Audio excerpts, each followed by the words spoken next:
The 5th of May, 1980. Masked men storm the Iranian embassy in the heart of London in the glare of the world's television cameras. Their mission?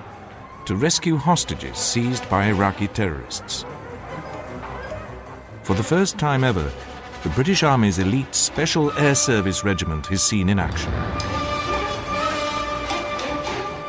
Inside the building, the SAS cleared each room, using carefully pre-planned drills.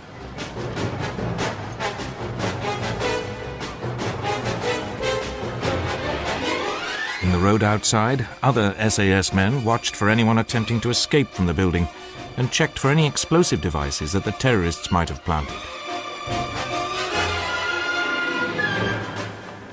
Within 10 minutes, the surviving hostages had been rescued and all the terrorists accounted for. This may have seemed a far cry from the deserts of Egypt and Libya, where the SAS cut its teeth during World War II. But the techniques it developed during its raids on Axis airfields and supply dumps were put to good effect, not just during the Iranian embassy siege, but also in its operations during the 1982 Falklands War, especially the raids on the Argentinian airstrip on Pebble Island and in the 1991 Gulf War.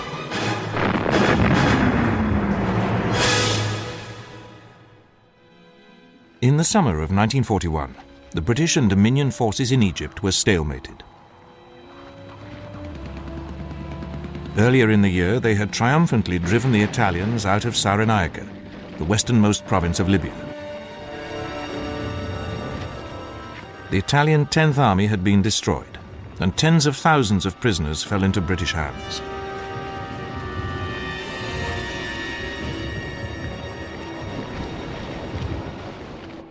But Hitler had then sent General Erwin Rommel and the Afrika Korps to help his Italian ally.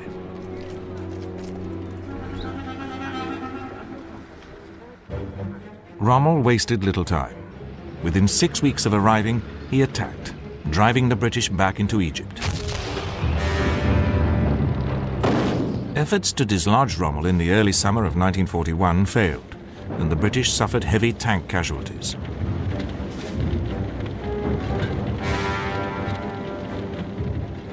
The only encouraging fact was that although under close siege, the garrison of the Libyan port of Tobruk continued to hold out against the Axis forces.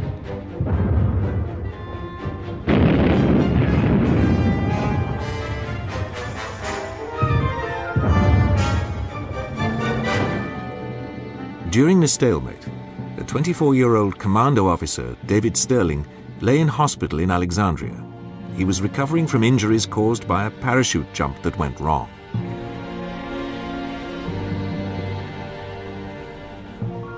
Sterling had plenty of time to think about why the war in the Middle East seemed to be deadlocked, and how this could be broken.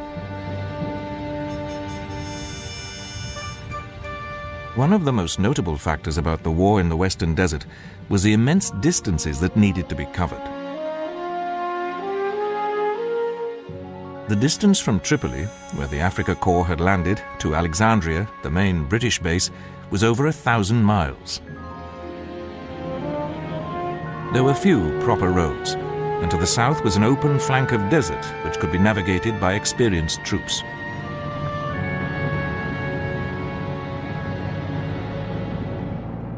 Sterling realized that this made Rommel's supply lines particularly long and vulnerable. So too were the Afrika Korps airfields and supply dumps.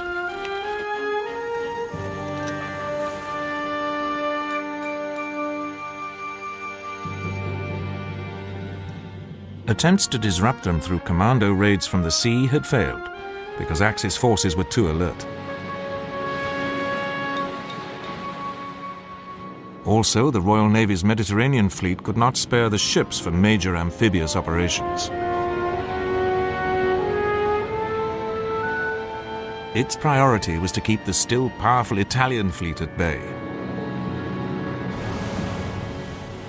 The Navy was also struggling to keep Tobruk, as well as the strategically important island of Malta, supplied, in the face of constant Axis air attacks from both Italy and North Africa.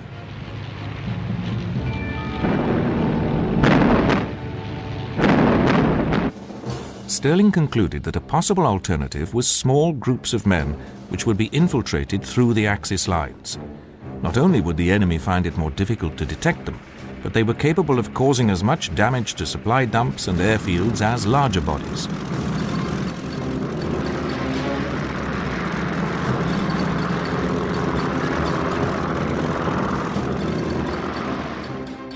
For his raiding force to be effective, Stirling believed that it must be responsible for its own training and be directly answerable to the Commander-in-Chief Middle East. He also proposed that his force should be sent in by parachute and operate in conjunction with any future British offensive. Once out of hospital, Stirling decided that if he submitted his proposal through normal channels, it would merely get lost in the bureaucracy that was Headquarters Middle East. He decided that a direct approach to the very top was the only way to get his ideas considered. Stirling therefore went in person to General Neil Ritchie, the Deputy Chief of Staff of Headquarters Middle East, and handed him his pencil-written memorandum. Ritchie was impressed. He assured Stirling that he would show it in person to the Commander-in-Chief, General Sir Claude Auchinleck. Auchinleck also liked Stirling's ideas and authorized him to recruit a force of 6 officers and 60 soldiers from the commandos in the Middle East. Thus, the SAS was born.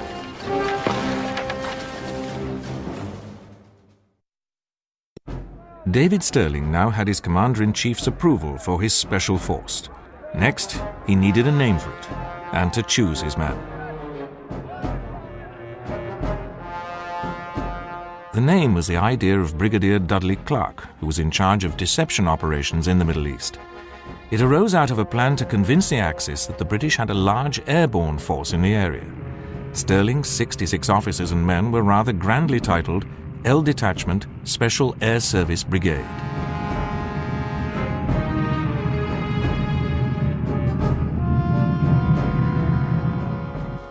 Stirling's recruitment methods were informal.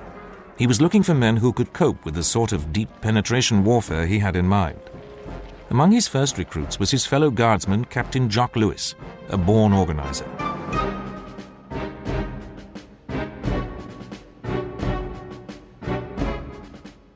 Lewis had already gained considerable experience of carrying out raiding operations from Tobruk.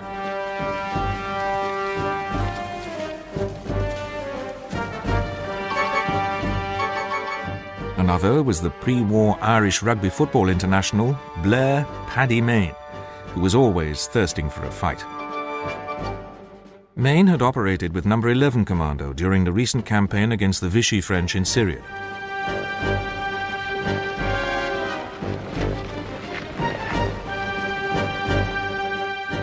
Many of the other founder members of the SAS were guardsmen who had been in Stirling's commando. Stirling had not been given anywhere for his new force to base itself, so the SAS's first task was to steal a camp from a New Zealand unit which was at the front. After this act of piracy, Stirling imposed strict Brigade of Guards discipline. Parachute training for all SAS members was a priority, but Stirling had to improvise his own training equipment. He then had to persuade the RAF to lend him an elderly Bombay transport aircraft from which his recruits could complete their training.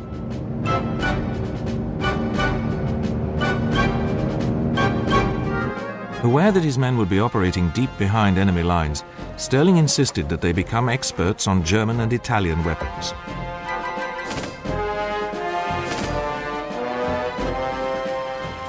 From the start, the SAS was obsessed with being the toughest of the tough.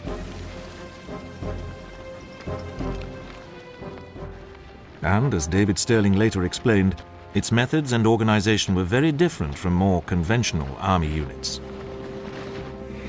The whole purpose of the SAS was to be able to live for long periods behind the lines. Whereas the smallest unit in the commando was 12 men. In the case of the SAS, each troop should be divided down to 2 subunits of 4 men, and that each should be capable of operating by itself. We were a totally strategic type unit. One man would know a particular amount of navigation. Another would be fully trained in medical side. Another would have his specialist learning in explosives and every form of sabotage and so on. Each of them were equally capable of doing any task. The magic of having 4 men was that it wasn't commanded by any particular one of them. The SAS's winged dagger cap badge was designed by Sergeant Bob Tate.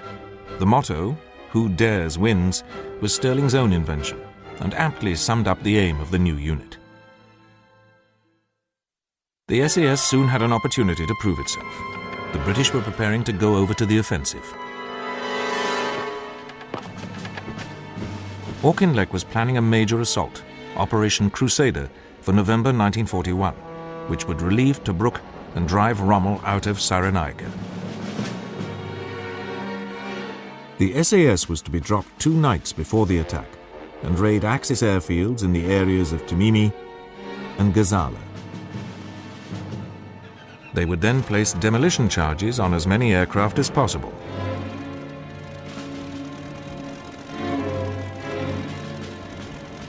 Once they had carried out their attacks, Stirling and his men needed to be extricated and brought back to the British lines.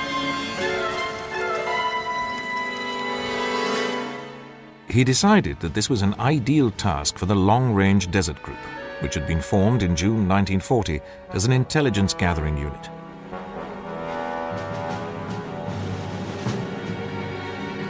The LRDG used its skills at navigation and survival to take advantage of the open desert flank to the south of the desert battlefield to get behind the Axis lines.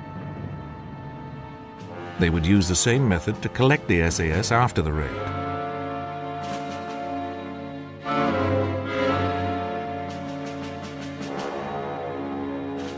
On the evening of the 16th of November 1941, Stirling and his men were gathered at a forward airfield in Egypt. The weather was not good, with a sandstorm brewing.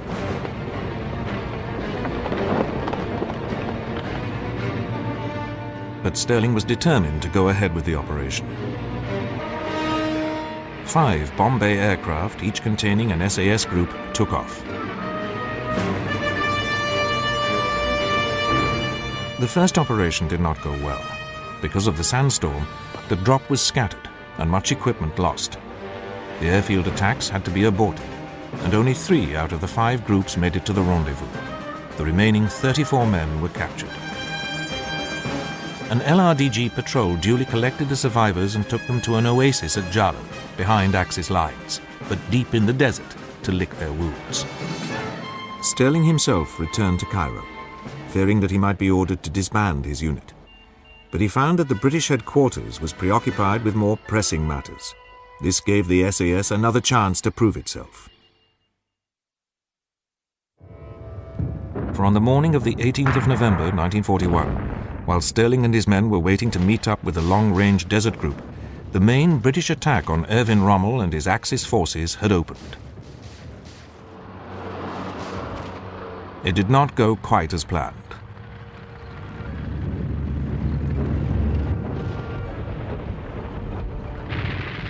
The British armour became involved in bitter tank battles with heavy casualties on both sides.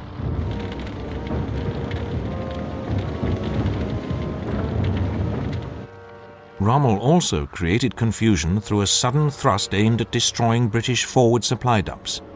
But running short of fuel, he was forced to withdraw.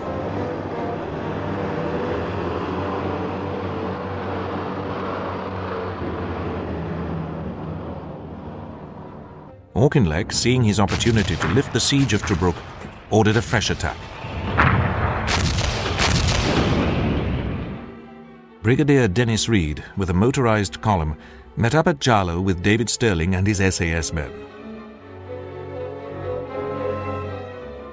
Reed received orders to move north and link up with the main attack near Benghazi. He asked Stirling to attack the airfield at Agadabia. An enthusiastic Stirling enlarged the plan to include attacks on airfields at El Aghela, Sirte, and Tamet. The LRDG would take the SAS to their targets.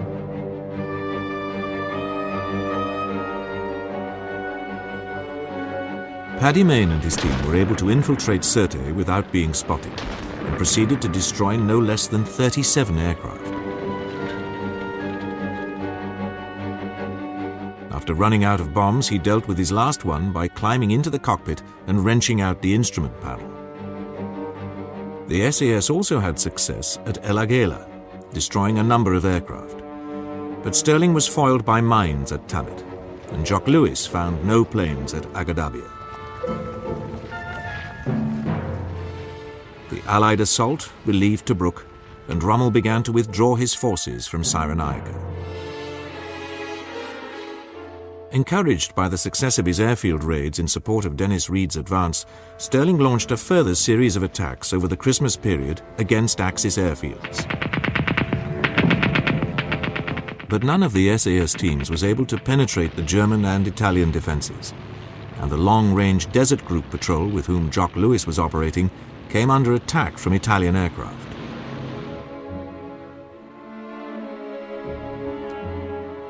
Tragically, Lewis, whom Stirling regarded as his right-hand man, was killed. With Rommel driven back into Tripolitania, Stirling returned to Cairo and obtained Auchinleck's backing to recruit further men. Among them was a Free French troop under Commandant Berger and a young officer from the Cameron Highlanders, Fitzroy MacLeod, who would later lead the British military mission to Tito in Yugoslavia. On the 22nd of January 1942, Rommel struck again, driving the British back to Gazala. As the British retreated, the SAS carried out 2 attacks on the port of Benghazi and nearby airfields. These had mixed success. Bernina had no aircraft, Slonta was too heavily defended, and only one was destroyed at Barsi. The main airstrip to Berka could not be found, but Paddy Mayne was able to attack an adjoining strip. Rommel attacked once more at the end of May, driving the British back into Egypt after 5 weeks of fierce fighting. This meant that Malta could again be attacked from Axis bases in North Africa as well as Italy and Greece.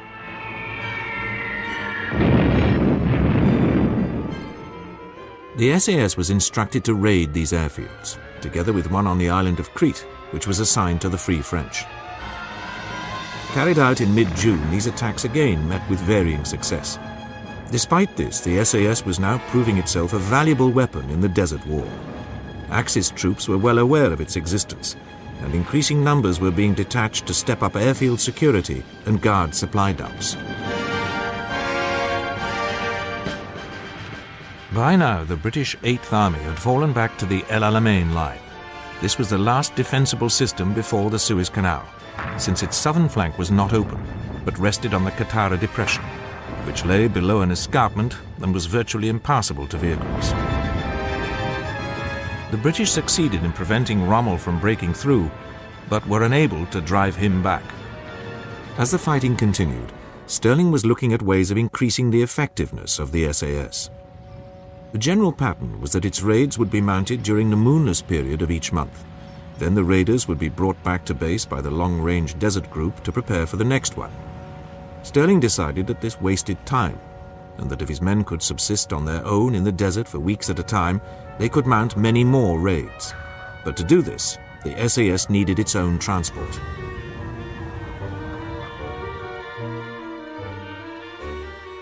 Stirling already had a stripped-down Ford shooting brake, known as the Blitz buggy, which he took on raids, painting it grey so that it could pass as a German staff car. He now managed to acquire some Willys Jeeps, which had just been sent to the Middle East by the Americans and had an excellent cross-country capability. These were modified, some with pairs of Vickers K .303-inch machine guns.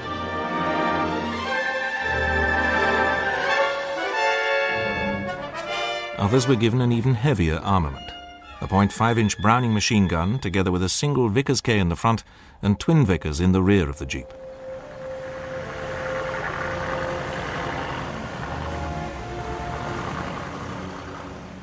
Stirling reckoned that with this armament he could attack Axis aircraft without having to dismount.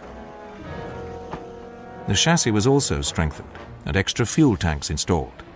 A water condenser was also fitted on the front.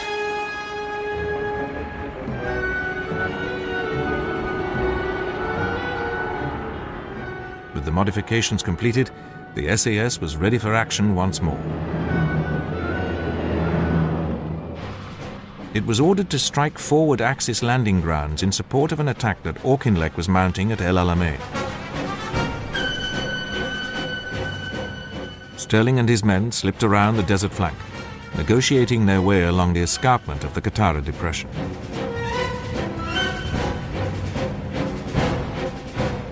They then met up with an LRDG patrol, which was to guide them to their targets. One group, led by Stirling and Main, attacked the airfield at Baghosh.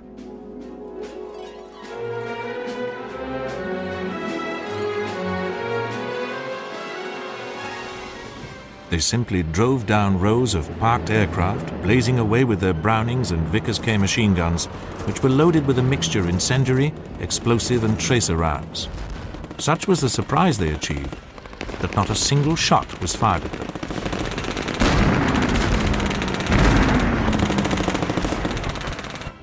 The other groups found their airfields more heavily guarded, but also managed to destroy some aircraft.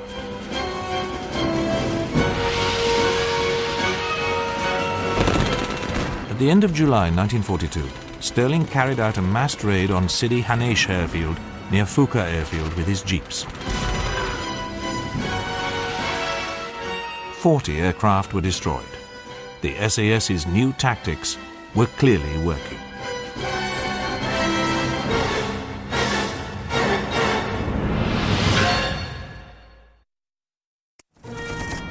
Following the success of its new tactics against Rommel's forces massed in front of El Alamein, the SAS was ordered back to its base at Kubrit in Egypt.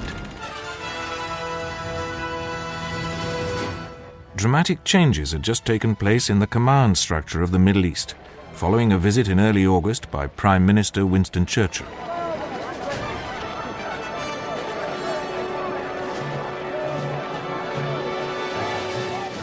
He had decided that Auchinleck was exhausted and replaced him by General Sir Harold Alexander. General Bernard Montgomery was given command of the 8th Army. Stirling feared that as a result, the SAS might lose its independence. But he was able to meet Churchill and convince him of his plans to expand the SAS and launch more raids. The unit's future was therefore secured. Stirling was now ordered to raid the port of Benghazi once more, to disrupt Rommel's supply line across the Mediterranean from Europe. He set up a forward base at Kufra, an oasis in southern Libya which had long been used by the LRDG. From there, his men set out on the 4th of September. The attack was a disaster. It was supposed to take place under cover of an RAF bombing raid on the port, but the raiders were late and it was almost over when they reached the town.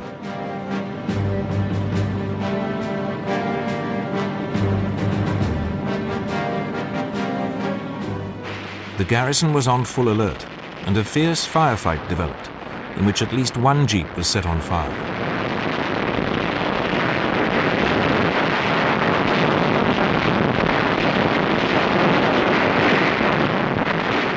The SAS were forced to withdraw, and for the next 2 days, the team was repeatedly attacked from the air. 25 vehicles were destroyed.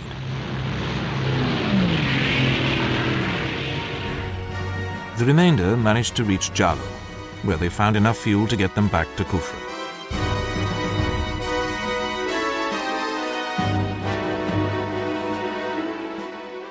However, the SAS was not blamed for this failure, and at the end of September 1942, L Detachment was enlarged to become one SAS regiment with 4 combat squadrons.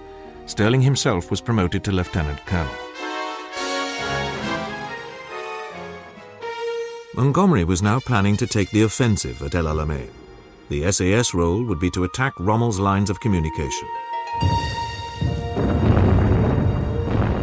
Throughout the subsequent battle at El Alamein and the pursuit of Rommel that followed, The SAS mounted a series of raids from its desert base at Kufra against the Axis lines of communication.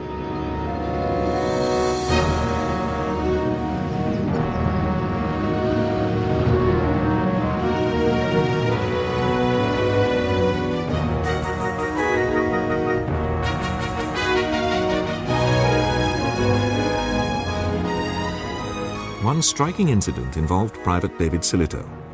During an attack on the railway near Sidi Barrani, Silito's vehicle was shot up, and he found himself alone with just a water bottle and compass. He set out on foot to rejoin his unit, covering 200 miles in 8 days before being picked up by another SAS patrol. Such incidents were not publicized because of the SAS's obsession with secrecy, but rumors of its work and the toughness of men like Silito were spreading throughout the 8th Army.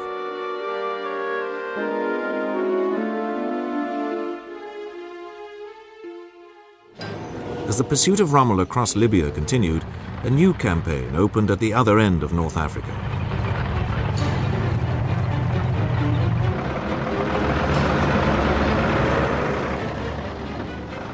On the 8th of November 1942, Anglo-US forces landed in French Northwest Africa.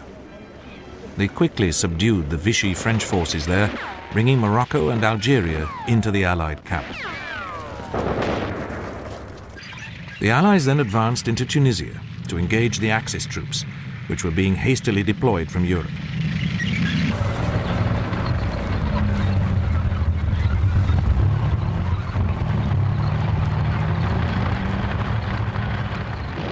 Hopes that Tunisia might be quickly secured proved false, and the Allies were faced with a winter campaign in the west of the country, while Montgomery closed in from the east.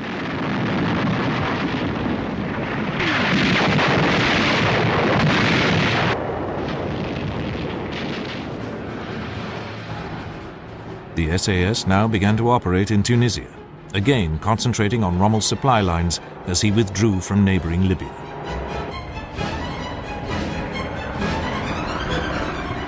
But disaster struck.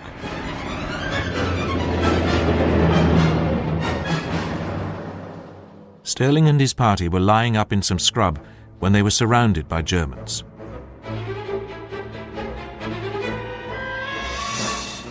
After a firefight, some men were able to escape, but David Sterling was captured. The reputation of the Phantom Major, as the Germans now called him, had grown to such proportions that he was imprisoned in Colditz, the supposedly escape-proof castle where he spent the remainder of the war.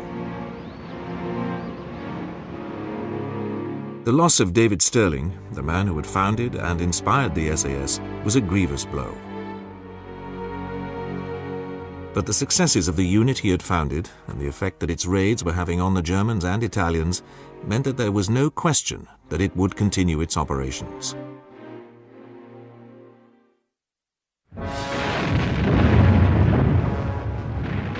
In fact, while the campaign in Tunisia continued into 1943 and the Axis forces were being ground down, Sterling's capture led to a reorganization of the SAS.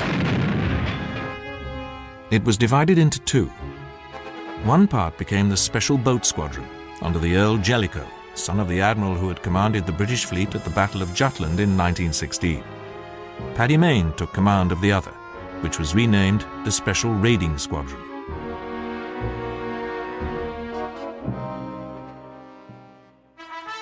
Among the new recruits for Jellicoe's SBS was Lieutenant Anders Larsen, a Danish merchant seaman who arrived in Britain at the end of 1940. He had joined a secret commando unit, the small-scale raiding force, and had distinguished himself in a number of cross-channel raids. When this was disbanded, he was posted to the SBS. The Allies now turned across the Mediterranean. Sicily was invaded on the 10th of July.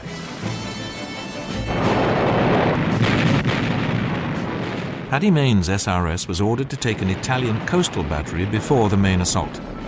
They not only did this, but also captured another battery. 48 hours later, the SRS landed again and captured the town of Augusta, holding it until relieved by the main force. A new SAS unit, 2 SAS Regiment, was also involved in the invasion of Sicily. This had been formed in northwest Africa by David Sterling's brother, Bill.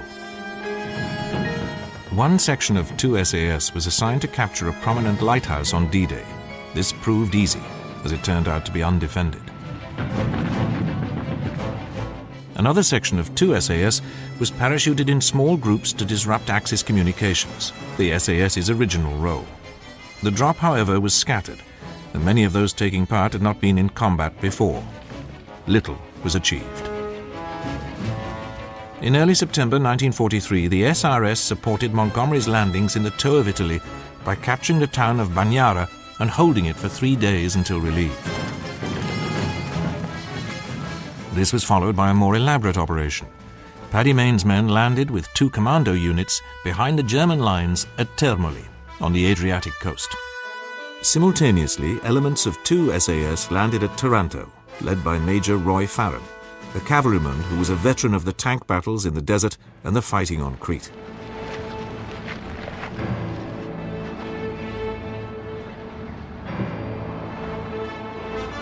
Farron then moved northwards with his jeeps and linked up with Paddy Mayne at Termoli. The 2 groups and the commandos held the port until relieved. These operations showed that the SAS could operate closely with conventional forces as well as on its own. While this was going on, 2 other groups of 2 SAS were dropped in northern Italy to cut railway lines in an operation codenamed Speedwell.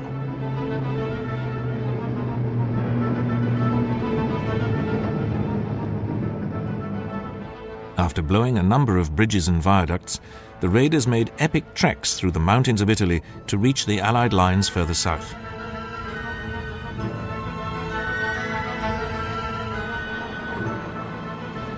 SAS operations continued in January 1944 in support of an attempt to outflank the formidable German defences of the Gustav Line. The Allies landed at Anzio, to the southwest of the Italian capital, and further groups of 2 SAS were dropped behind the lines to attack German communications in the region.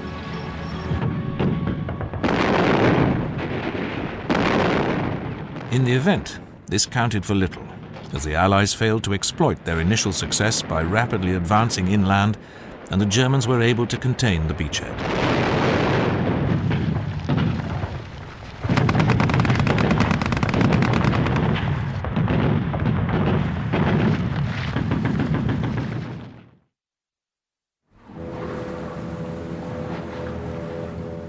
While the SAS was operating in Italy, Earl Jellicoe and the Special Boat Squadron had been busy in the Aegean, often using fishing boats as transport. In one of the few SAS operations that was actually filmed, the SBS took advantage of the Italian surrender in September 1943 to make landings on islands in the Dodecanese, bringing the Italian garrisons onto their side.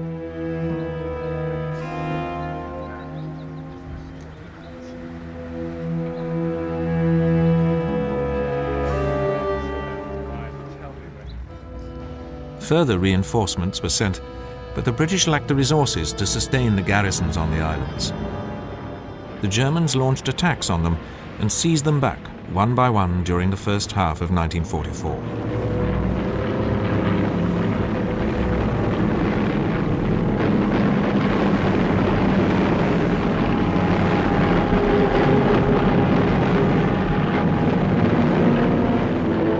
The SBS suffered a number of casualties during these attacks, but continued its raiding operations in the Aegean.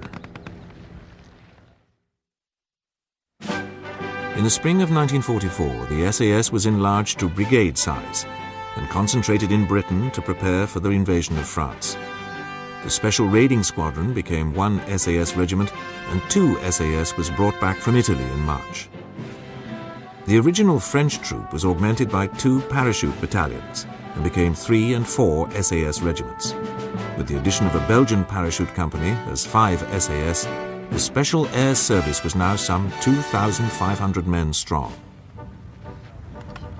Their task was to be dropped into central France and cooperate there with the French secret army, the Maquis, in attacks on German communications. The first SAS teams were deployed during the early hours of D-Day.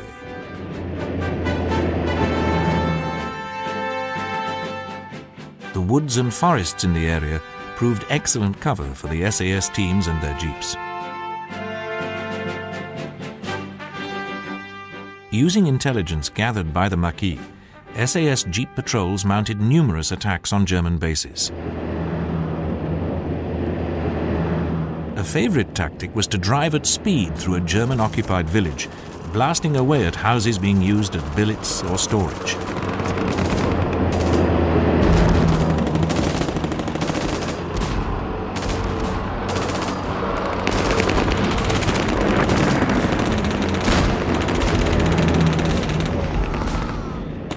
These raids helped to tie down German troops who could have otherwise been sent to join the battle in Normandy.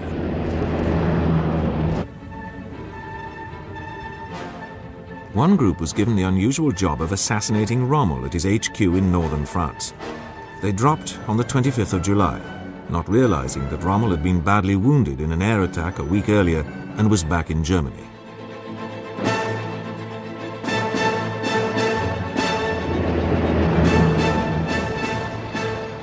The Germans reacted to the SAS attacks by mounting sweeps of the woods in which they were hiding.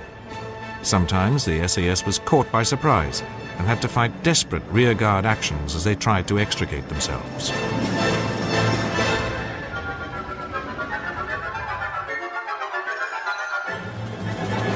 One group of 35 SAS men operating in the Poitiers region in early July 1944 were totally surrounded. Almost all those who survived the firefight that followed were captured. One wounded SAS man was beaten to death with rifle butts, while 30 others, together with an American airman, were shot in cold blood.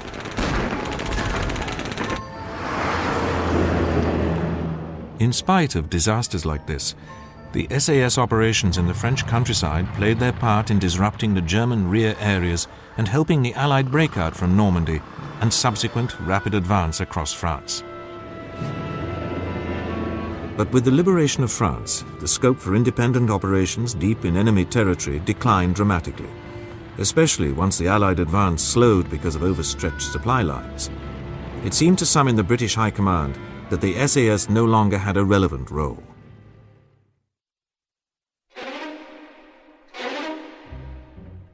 Partly to deflect these, an SAS squadron returned to Italy in the autumn of 1944. There was more scope for the type of operation they excelled in, and small parties were dropped in the north of the country to assist the partisans. The SAS men helped to carry out attacks on communications, although German retaliation was often bitter.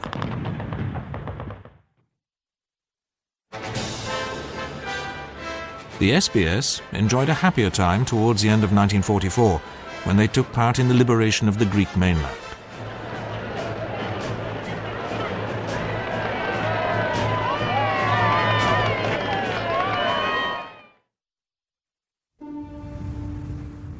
But despite these attempts to find useful employment for it, by the beginning of 1945 the future of the SAS was looking doubtful. One squadron was selected for counterintelligence duties in Germany, especially hunting down war criminals. 1 and 2 SAS were earmarked for the liberation of Norway, but the Allied strategy was to leave the large German garrison there until after Germany itself had been overrun.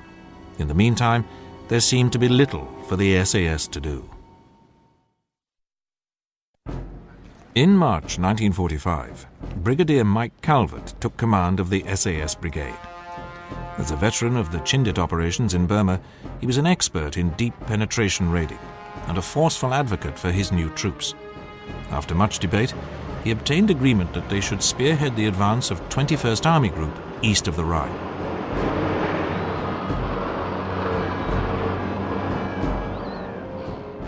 Five squadrons took part in the final advance, acting as screening forces for the 1st Canadian and 2nd British Armies.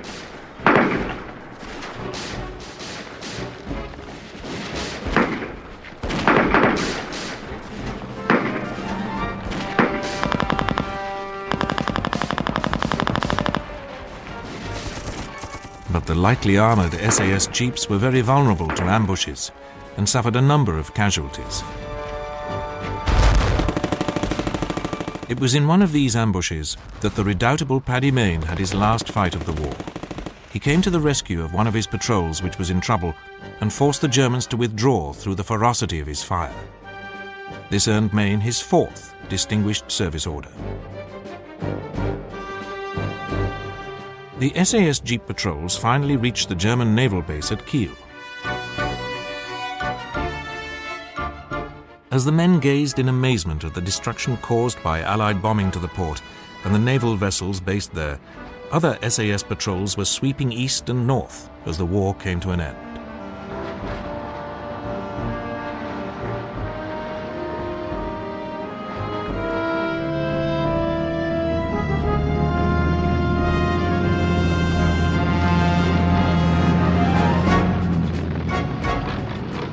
The Special Boat Squadron was also involved in the final Allied offensive in Italy in April 1945.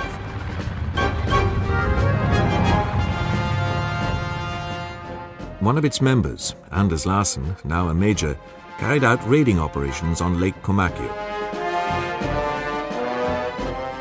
During these, he won the SAS's only Victoria Cross for covering the withdrawal of his men under heavy fire until he was killed.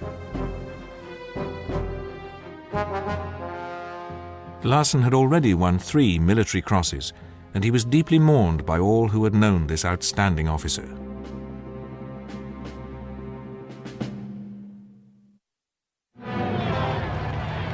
As the war ended, 1 and 2 SAS, together with the brigade headquarters and paratroopers, were sent as anticipated to Norway to oversee the disarming of the German forces there.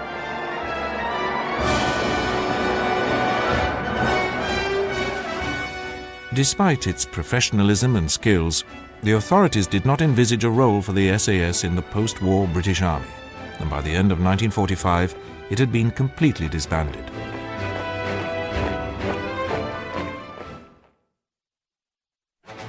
But this was not the end of the story, for the SAS was reborn during the 12-year campaign against communist terrorists in Malaysia.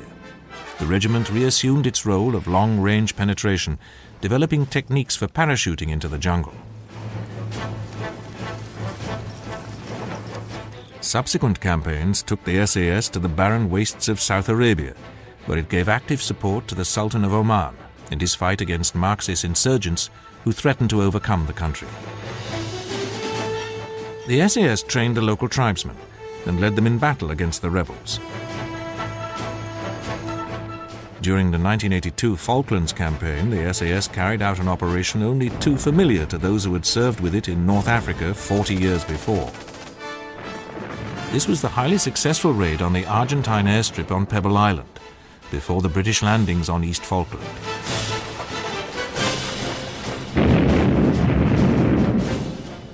The SAS men gained total surprise and succeeded in destroying 6 Pucara and 4 Turbo Mentor ground attack aircraft and a Skyvan transport plane. The raid left the Argentines without any aircraft on the islands to attack the landings when they took place 4 days later.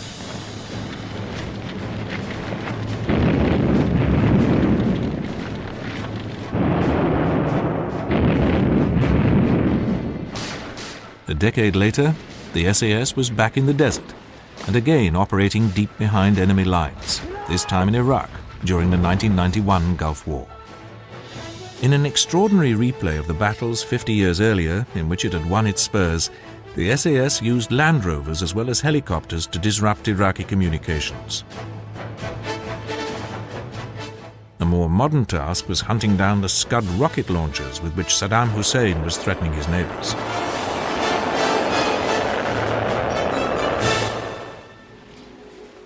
In the years since 1945, the SAS has taken on a variety of new roles, especially in the field of counter-terrorism in Northern Ireland, when it carried out numerous covert surveillance operations as well as ambushes. The regiment has remained true to the principles developed by David Stirling and the other founder members in the deserts of Egypt and Libya.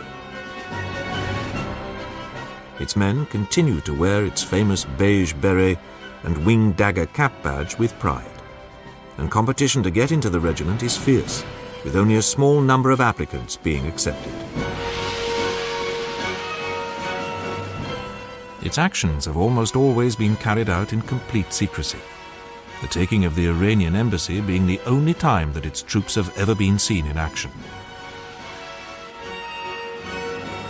Above all, the SAS maintains the spirit encapsulated in its motto, coined by David Stirling in the desert in 1941.